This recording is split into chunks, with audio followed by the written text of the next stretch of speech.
Hi, my name is Eusheen, and today I'm going to show you guys how to do Fillacellos. Starting off here with some 20mm tubing. I'm going to connect up with a 9.5mm blow tube to the end of this.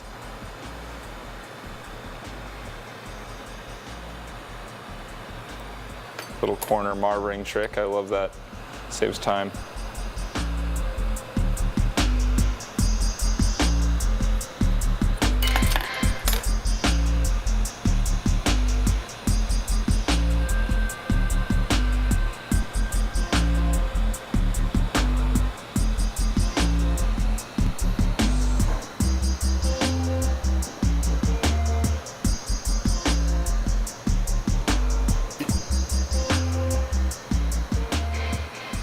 Alright, got that nice and even on the connection, and I'm going to tear off about a 5-inch piece of this tubing.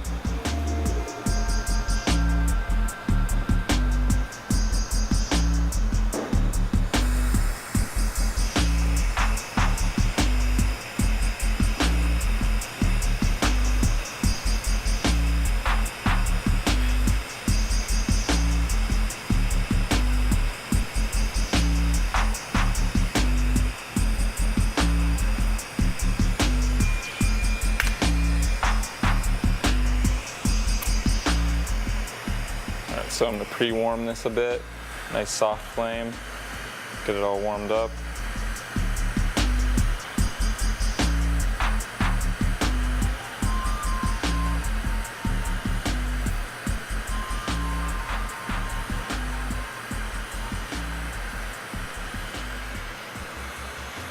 Heating up about half of the tube, just getting a nice light glow on it, so it can accept the color. Make a nice small fluffy flame, and find some stringer here. I'm going to use some black stringer to start with. This is jet black. You can use either jet black for your black lines, or you can use cobalt 6, and they both come out pretty good. So I'm going to heat up the area where I want to put the line.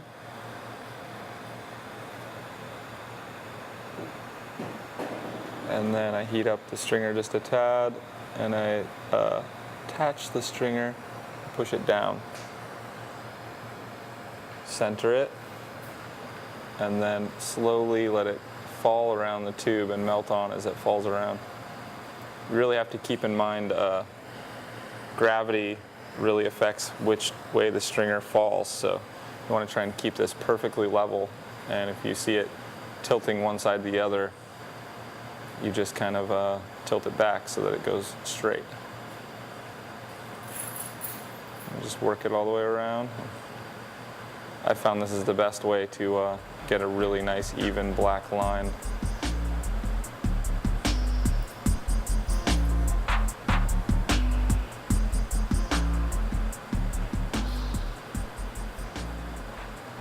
You get it all the way around, and then you touch it like this on the marber pad.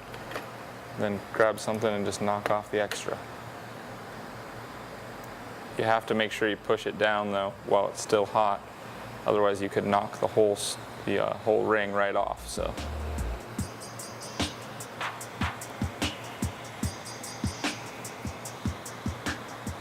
And I just kind of adjusted that a bit, and now I'm going to marb this in.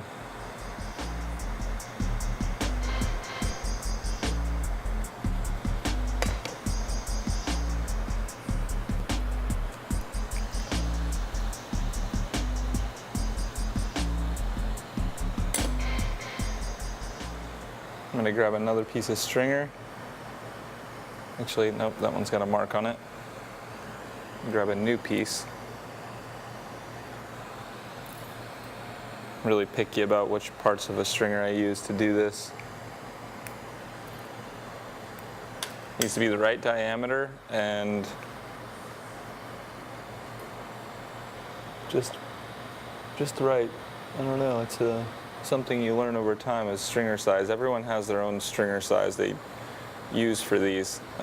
I've become comfortable using thinner and thinner ones as I went when I started, I used thicker lines to get the hang of them and then gradually reduced size.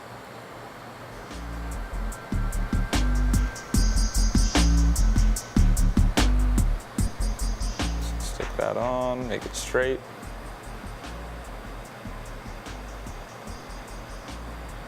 Curl it around.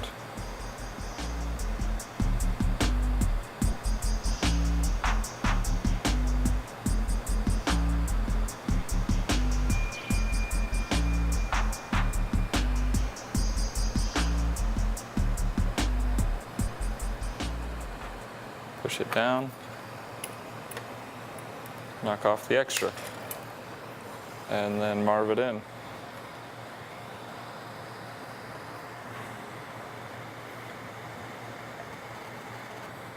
I'm going to be adding color to this, and sometimes they cool off down there, and then when you go back to reheat, a little section of stringer will just pop right off the tube. So marving them in keeps that from happening. All right, next thing I'm going to do here is put some dots. These are my guide dots. And I do 4 dots, top, bottom, side, side. And they're really small, just big enough to be markers. 1, 2, 3. That one was a little bit too big. 3, okay, and then one more.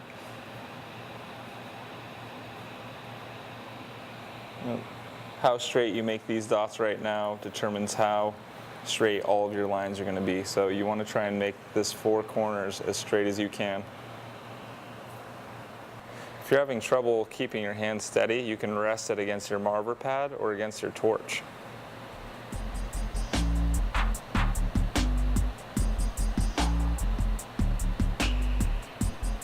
There's one dot. Get the other one a bit warm and follow that line down. 2 dots.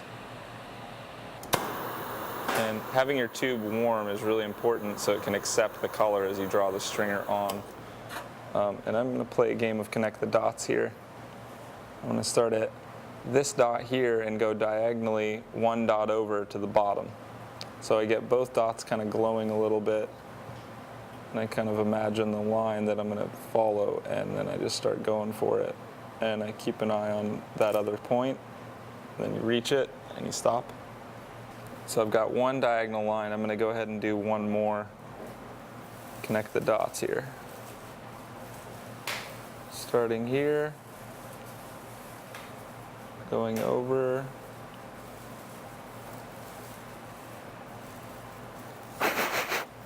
Fingers got a little warm. All right, do a little reheat. Remember to keep it a little bit warm so that it can accept the color.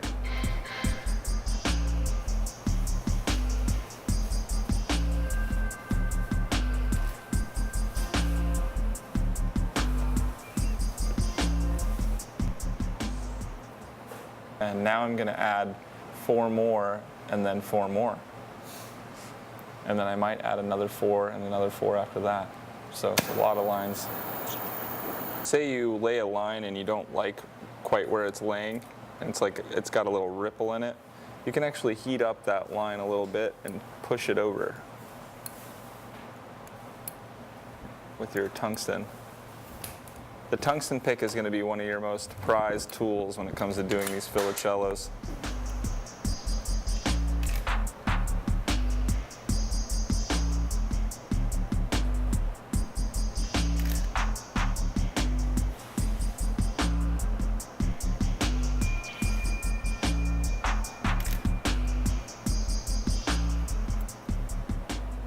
And reheat. It's good to do, a little reheat between each 4 lines or each 2.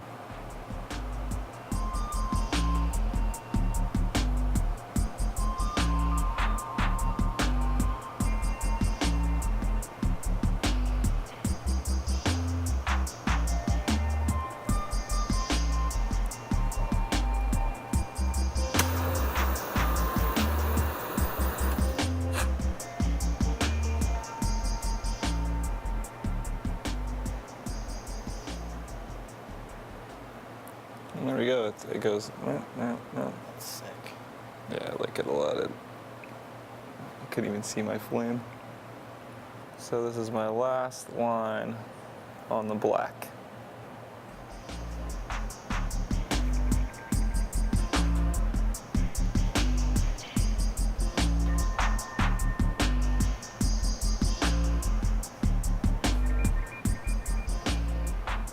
There we go. Now I'm just gonna use a nice soft heat, gently just kind of heat this whole grid up and just give it a little bit of a paddle. I'm not gonna melt it in, I'm gonna leave them rough.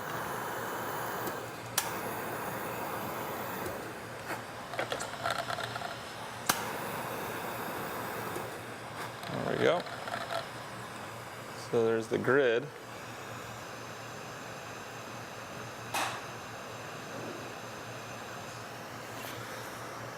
What I'm going to do with the colors is I'm going to start with yellow at the bottom and then fade to red, then to purple, and then to a blue, then to green at the top. And that will be where the termination is on the green.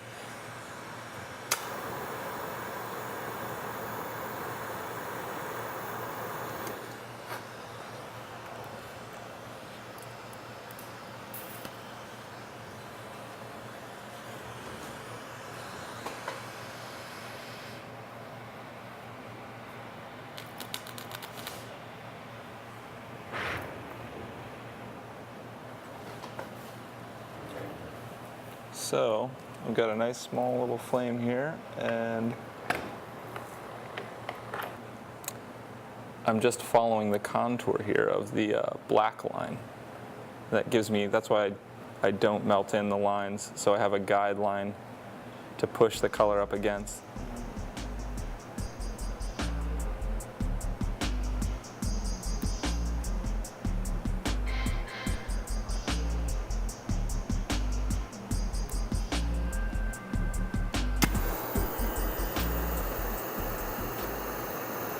Give this a nice reheat.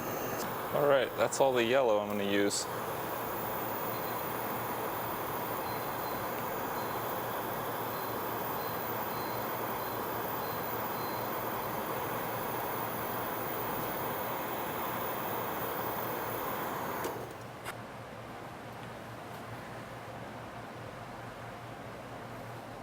I'm going to orange. I may go back and add a little more yellow later, but probably not. I think it's good. Nice preheat.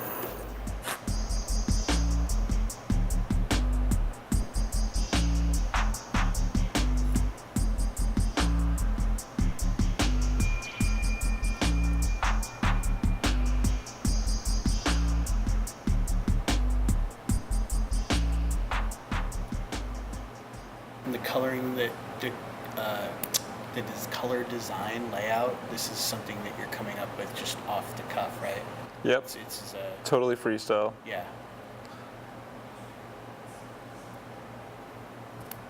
What I've found is whatever you do, you just repeat it on all four sides, and you're fine.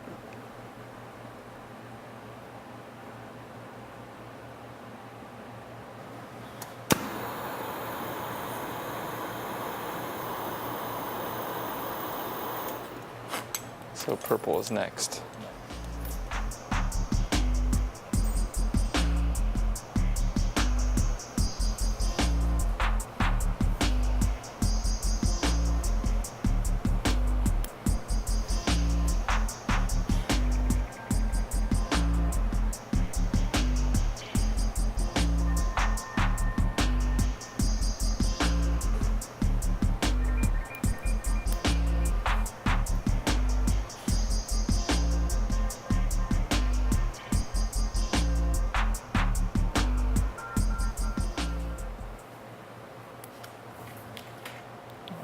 Purple there.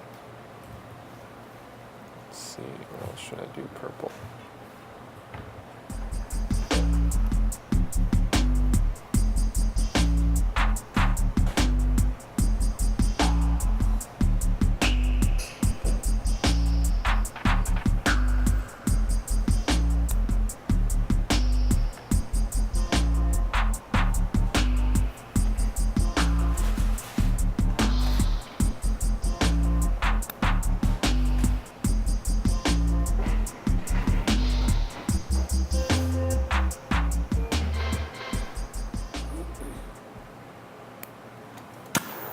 So I got my purple. So it looks like you use the longer trapezoidal ones for transitions, like red to purple, and then the smaller diamonds you're using solid colors, so purple in the smaller diamonds, the red to purple fade. I'm just kind of going for it. It's working. You explained it more than I even know what I'm doing. That's good. Yeah. That's awesome though. I love that.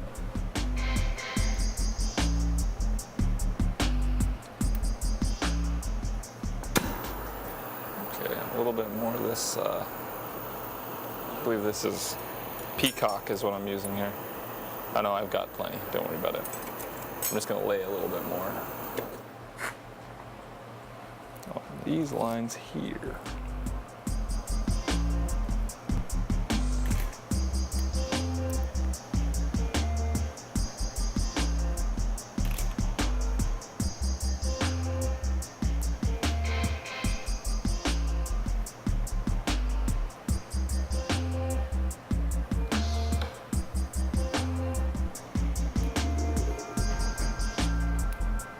Hopefully that doesn't look weird.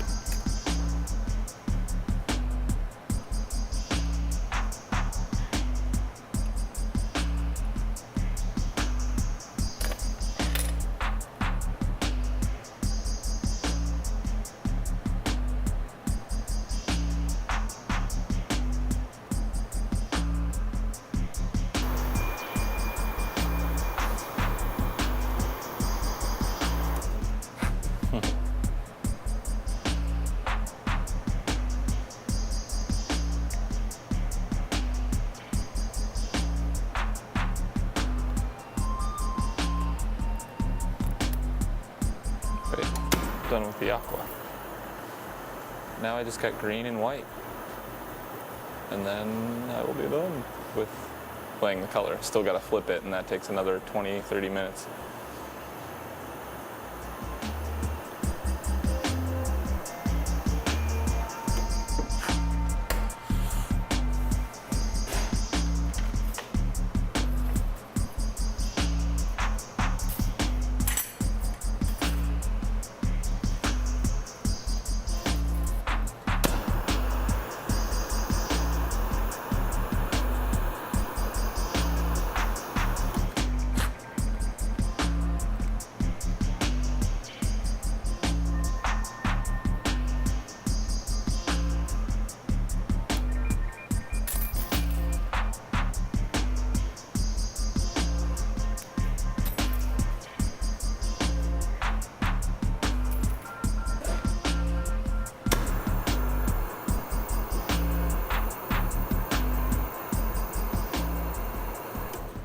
All of my sections of stringer, I like to draw with them about the length of a long pencil. Really, about a little less, like 10 inches. Yeah. It's easier to manage. If you have a big long thing sticking off behind you, they always break.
Still a little mark in there.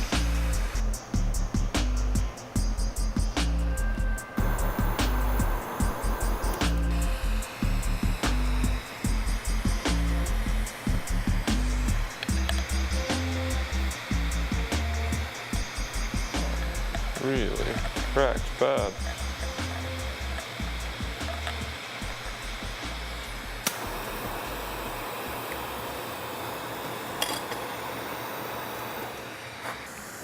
It is, it's a meditation.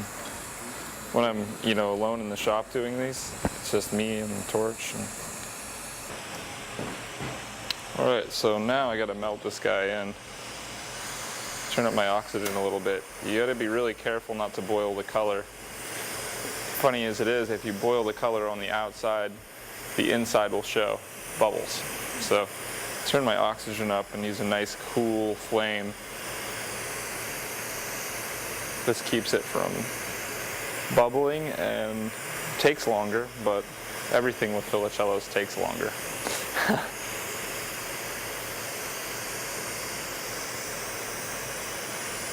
So now I'm gonna actually just kind of turn up the heat just a tad, kind of work in the outer part though, not too much.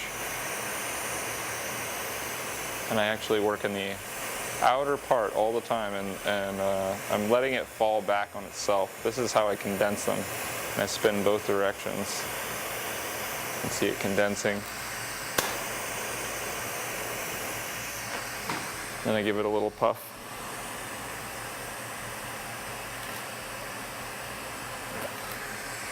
Just like so.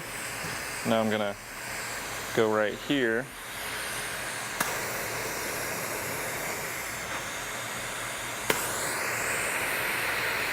And I thicken this clear on the end right here. I kind of thicken it up. Make sure you spin both directions so you don't twist up the color. It's very important. You spend hours doing this. The last thing you would want to do is twist this pattern up. And I'm going to grab a 6mm rod here.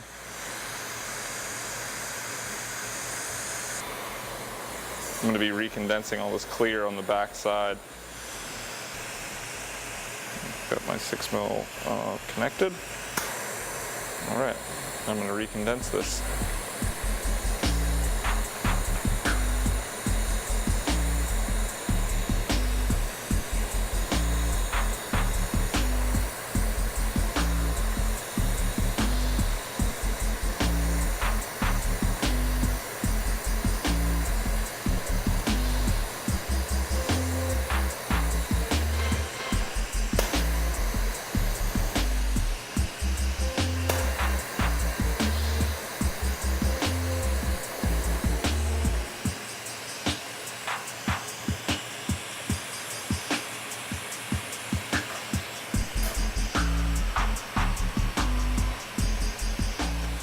Blow that out a little bit. I was able to kind of look inside there and get a sneak peek at what has been happening on the inside this whole time. The outside always looks kind of messy, and then the inside usually looks just amazing.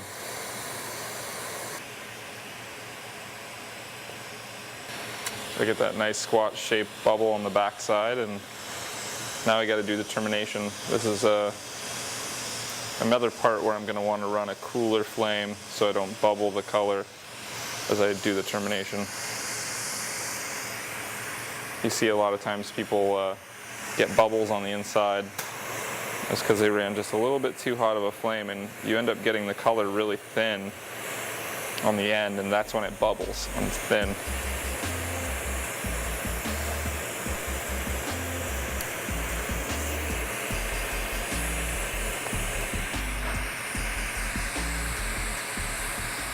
I'm going to tear some of this clear off, twisting both directions.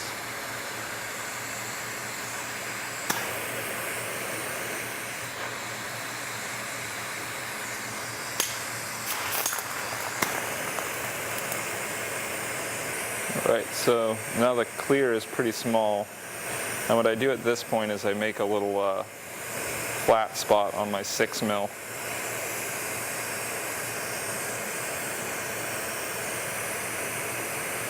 Just like so. Try to make sure that it's straight.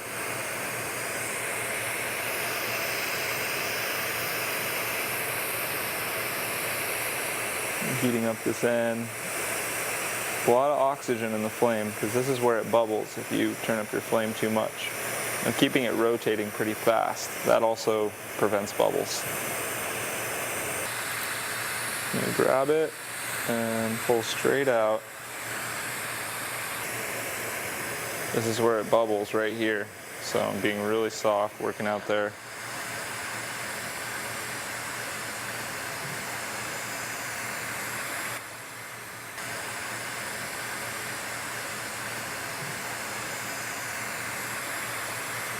You got to make sure you terminate enough off the end to get rid of the black ring that we started with, the guide line. Here it is. Now we have to be very careful melting in this termination. I just sit way out here. White and green are both bubbly colors. I should have maybe laid these colors in the opposite way, and I could have, but crayons are bubbly as well, so I guess I couldn't have done that on retrospect. But I'm going to be able to prevent bubbles. Once you get this worked down enough, the bubbles won't happen as easily on the very tip of this.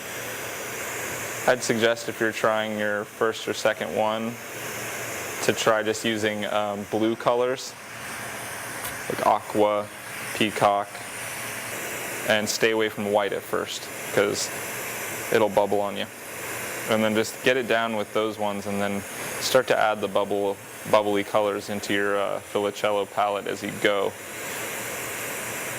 Because aqua and peacock and twilight are all really, or blue spruce or opaque aqua by North Star. Any of the blue colors, they're bulletproof.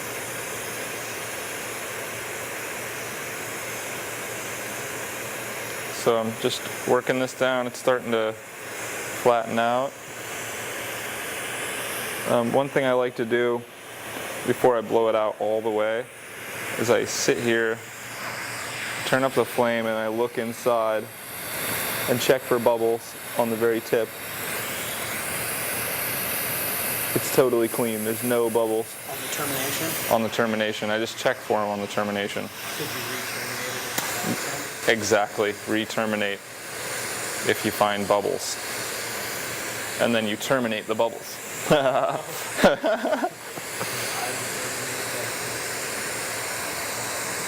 So now that I've worked down that termination, I can turn up the flame a little bit. But I'm still going to baby it and kind of work in the outer part of the flame. You don't want to burn the color.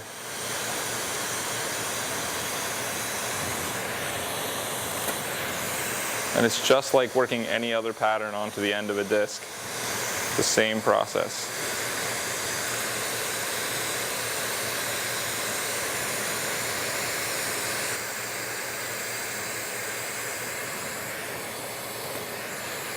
Trying to puff the pattern out a little bit, but you don't want them to get too thin. If they're thin, you'll have a lot of trouble.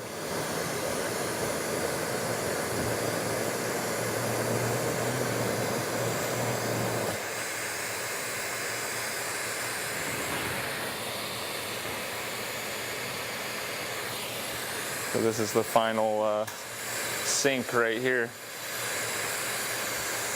Drop it down just like this. Yep, dropping it down just like a disc, and I'm going to let it, yeah, making a disc. I'm going to let it go concave though. And I'm going to leave more than I usually would on the back side if I were making a disc.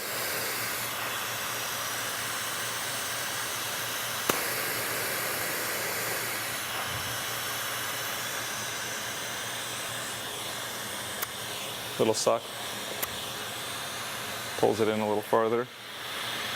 And we can get a sneak peek at the pattern right now. Here's the back side. The back side looks great. Not great. The front.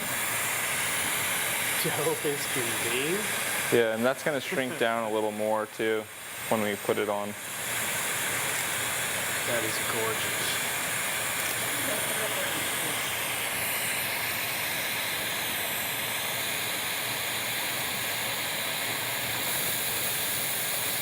All right, so now, keeping it warm, I'm going to punny up to the back side. So there's two ways to get this onto a piece that you're working on. One way is you can just leave it like this and take your other section and attach this right onto it and then tear the front off. That's the fast way. And sometimes you get lucky, it comes out good, sometimes not. Just depends on the lineup. The other way is to punny up to the back side, and tear off this clear and cut it with scissors. I'm still trying to decide if I want to do it one way or the other. It's such a perfect round disc that I probably could do it the faster way and get away with it.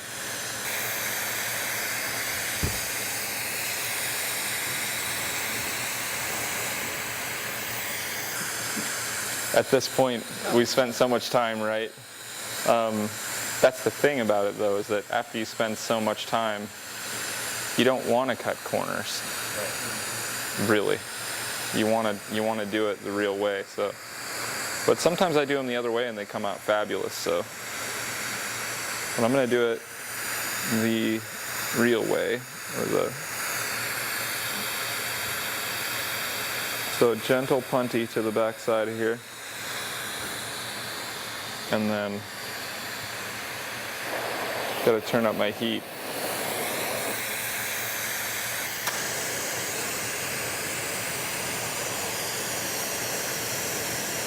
So I'm kind of grazing my flame on that top rim.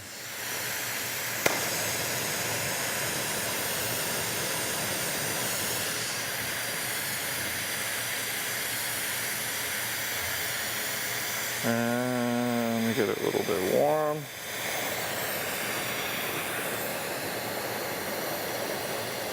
First thing I do is puff out to get that wall away from the pattern, because you don't want it to touch on the inside.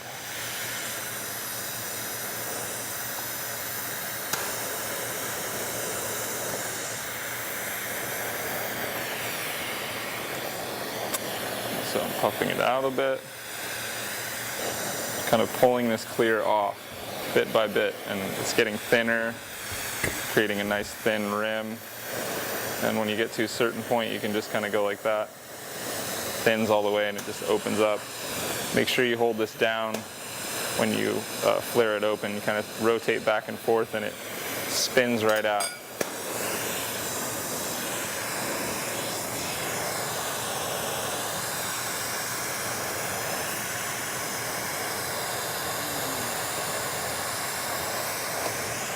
And I need a little bit hotter of a flame to get that rim to spin out the rest of the way.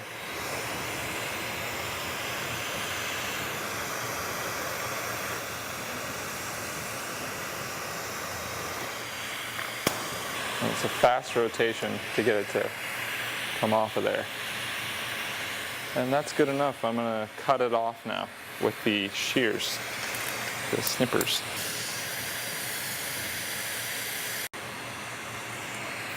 So you gotta, when they're thin like this, you have to keep reheating them all the time. They cool off so quickly. And I've had them crack in half after this, after all that work. And that's no fun. So you don't have to cut right up against the color. You just want to get close. And you can go back with 6mm and tear off the rest.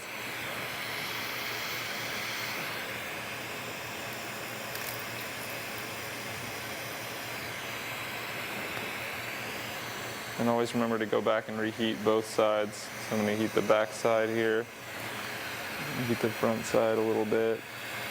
Just, it's safer to do that.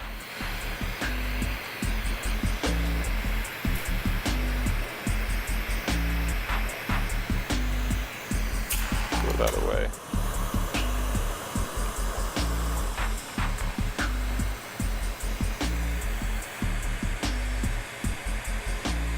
Do a nice reheat.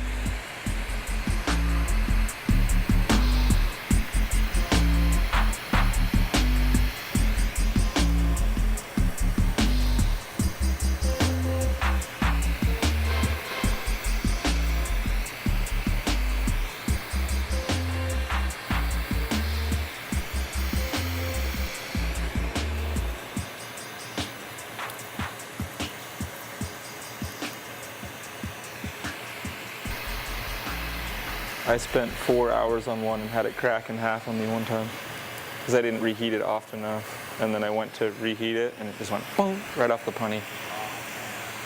I put it back together. I actually grabbed the pieces. It still came out, but I got lucky that time. I'm coming down to the last bit here.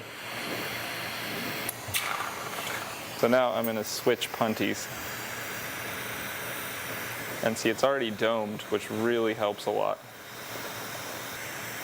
Show you what I do next. There we go. If I see a thick spot, I'll just drag it off with a piece of 6 mil. See where that thick edge of clear is? I'm gonna pull that off of there. Yeah, I leave a very thin layer. White? And only do a little bit of wiping and then go back to reheating a little bit. Ah, okay. Because Crack out on you? right now is a really sensitive time. These cold welded punties on them, Yeah. mad stress. Sometimes you stick it on too good.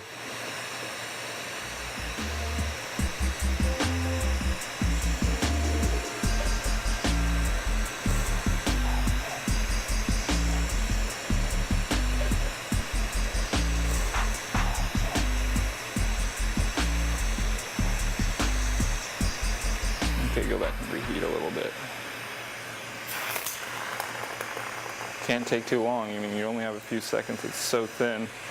And that cold weld, man, they are sensitive.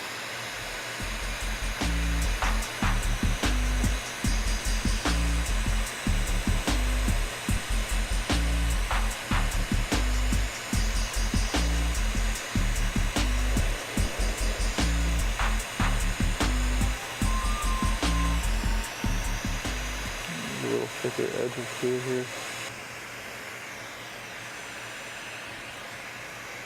All right, so look for any really thick spots. Tear them off.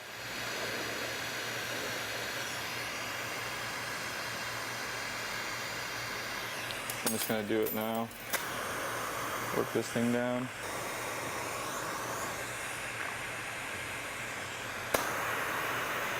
So I heat the edge and I'm just gonna kind of marve it like this.